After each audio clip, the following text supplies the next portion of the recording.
Саламатсыздар ма оқушылар? Бүгіннен бастап үйлеріңізде жаттығу жасайтын боласыздар.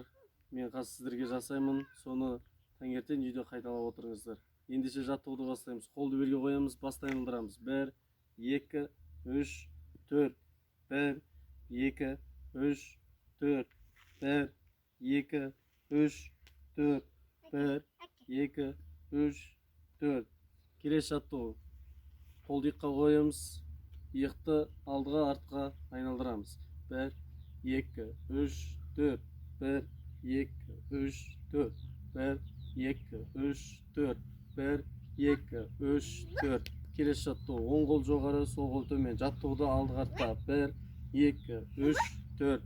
1, 2, 3, 4. 1, 2, 3, 4. Келесі жаттығу. Сол қолды белге, оң қол жоғары. Жаттығуды сол жаққа қарата жасаймыз. 1, 2, 3, 4. 1, 2, 3, 4. 1, 2, 3, 4. Келесі жаттығу. Қолды белге қоямыз, белді айналдырамыз. Солға 2 рет, оңға 2 рет. Жаттығуды сол жақтан баста. 1, 2, 3, 4.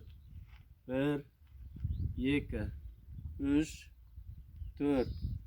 1, 2, 3, 4. Келесі жаттығу. Қол тізеге қоямыз. Жаттығуды тізені ішке сыртқа айналдырамыз. 1, 2, 3, 4. 1, 2, 3, 4. Енді тіземізді қосып бірге айналдырамыз. 1, 2, 3, 4. 1, 2, 3, 4. Келесі жаттығу. Аяқ талшықты қоямыз. Қолды екі жаққа артқа созамыз. Оң қолды сол аяққа, сол қолды оң аяққа. Жаттығуды баста.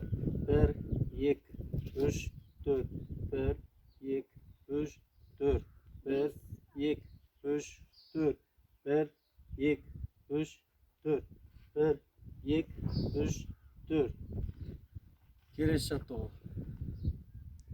Қолды кеудеге қоямыз, бір орында қатты жүгіреміз.